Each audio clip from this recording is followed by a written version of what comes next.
Hello everyone, আজকে আমি আপনাদের সঙ্গে একদম সহজভাবে দোকানের মতো পারফেক্ট চটপটি শেয়ার করব। আমার মনে হয় ছোট বড় সবাই চটপটি খেতে বেশি ভালোবাসে, আর সেটা যদি হয় ঘরের তৈরি একদম স্বাস্থ্যকরভাবে তাহলে তো আর কথাই নেই। তাই একদম সহজভাবে রেসিপিটি শেয়ার করলাম। আশা করছি আজকের রেসিপিটি আপনাদের কাছে ভালো লাগবে। চটপটি তৈরির জন্য প্রথমে একটা বলে আমি 1 কাপ ডাবলি নিয়েছি। এই ডালটাকে পরিমাণ মতো পানি দিয়ে সারা রাত ভিজিয়ে রাখবো। ডালটাকে সারা রাত ভিজিয়ে রাখার পর ডালটা ফুলে একদম ডাবল হয়ে যাবে, আর সিদ্ধ হতেও বেশি সময় লাগবে না। তাহলে কমপক্ষে 4 ঘন্টার জন্য ভিজিয়ে রাখতে হবে গরম পানি দিয়ে। তবে সব থেকে ভালো হয় সারা রাত ভিজিয়ে রাখলে। দেখতেই পারছেন ডালটা সারা রাত ভিজিয়ে রাখার পর ফুলে ডাবল হয়ে গেছে। এখন এই ডালগুলোকে ধুয়ে ভালো করে পরিষ্কার করে নিব।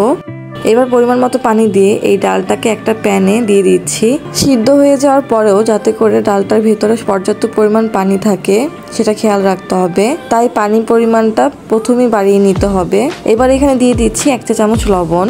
সিদ্ধ হওয়ার পর এই ডাবলিগুলো যেন ফ্যাকাশে না লাগে, তাই আমি এখানে 1/4 চা চামচ হলুদ গুঁড়া দিয়ে দিলাম। সবকিছুকে ভালো করে নেড়েচেড়ে মিশিয়ে নিব।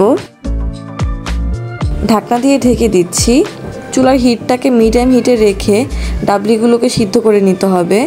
যেহেতু আমার এই ডাবলিগুলো সারা রাত ভিজিয়ে রেখেছিলাম, তাই ডাবলিগুলো সিদ্ধ হতে বেশি সময় লাগবে না। 25 থেকে 20 মিনিট সময় লেগেছে আমার এই ডাবলিগুলো সিদ্ধ হতে। ডালটা সিদ্ধ হয়ে গেছে, আমি ঢাকনাটা সরিয়ে দিলাম। ডালটা সিদ্ধ হয়ে যাওয়ার পরেই কিন্তু বেশ অনেকটাই পানি রয়েছে। আমি একটু দেখিয়ে দিচ্ছি যে ডালটা আমার এখন সিদ্ধ হয়ে গেছে। ডালগুলো পারফেক্টলি সিদ্ধ হয়ে গেছে। এখন চুলা থেকে নামিয়ে নিব। এবার আমি তেঁতুলের টকটা রেডি করে নিব। আমি একটা বাটিতে নিয়ে নিচ্ছি তেঁতুল। এবার এই তেঁতুলে পরিমাণ মতো পানি দিয়ে ভিজিয়ে রাখবো 10 মিনিটের জন্য। 10 মিনিট পর যখন এই তেঁতুলগুলো নরম হয়ে যাবে তখন আমি হাত দিয়ে কচলিয়ে তেঁতুলের পিউরিটা বের করে নিব।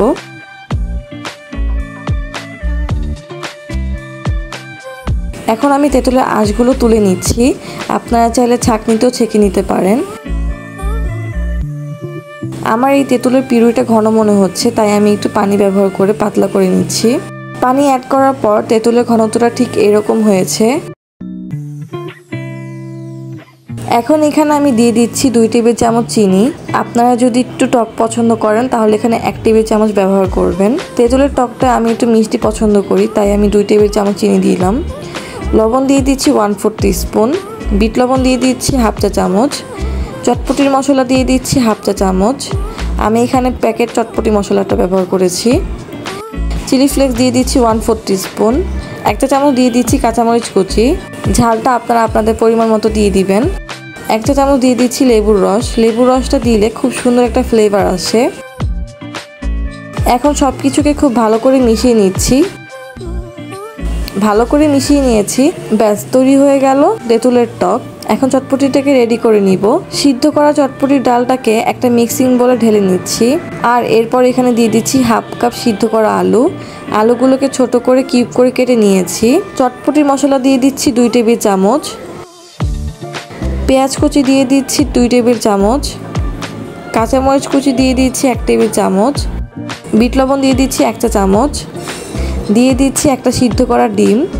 ডিমটাকে আমি কিউব করে কেটে নিয়েছি ছোট করে। তৈরি করে রাখা তেঁতুলের টকের মধ্যে থেকে 1/2 কাপ তেঁতুলের টক দিয়েছি। তবে আপনাদের টেস্ট অনুযায়ী বাড়িয়ে কমিয়ে দিবেন। চিলি ফ্লেক্স দিয়ে দিচ্ছি 1 চা চামচ। এবার সব কিছুকে ভালো করে মিশিয়ে নিচ্ছি। ভালো করে মিশিয়ে নেওয়ার পর আমি এখন পরিবেশন করে নিচ্ছি। আমি ছড়িয়ে দিচ্ছি সামান্য ধনিয়া পাতা কুচি, সামান্য পেঁয়াজ কুচি। একটা সিদ্ধ ডিমকে গ্রেটার দিয়ে গ্রেট করে দিচ্ছি ওপর থেকে। ডিমটাকে এভাবে গ্রেট করে দিলে চটপটিটাকে দেখতে অনেক বেশি আকর্ষণীয় আর লোভনীয় লাগে। এখন কয়েকটা ফুচকা ভেঙে দিয়ে দিচ্ছি। চটপটিতে এইভাবে ফুচকা ভেঙে দিলে খেতে কিন্তু অনেক বেশি মজা লাগে। এখন ওপর থেকে একটু তেঁতুলের টক দিয়ে দিচ্ছি। ব্যাস একদম তৈরি হয়ে গেল দোকানের মতো চটপটি। ঘরে চটপটি তৈরি করাটা কিন্তু অনেকে অনেক ঝামেলা মনে করেন, তবে ডাবলিটা সিদ্ধ হয়ে যাওয়ার পর কিন্তু বেশি সময় লাগে না। আশা করছি আজকের রেসিপিটা আপনাদের কাছে ভালো লাগবে। যদি ভালো লেগে থাকে তাহলে প্লিজ আমার চ্যানেলটি সাবস্ক্রাইব করে দিবেন। আর যারা আগের থেকে সাবস্ক্রাইব করে রেখেছেন তাদেরকে অসংখ্য ধন্যবাদ। আজকের মতো বিদায় নিচ্ছি। সবাই ভালো থাকবেন।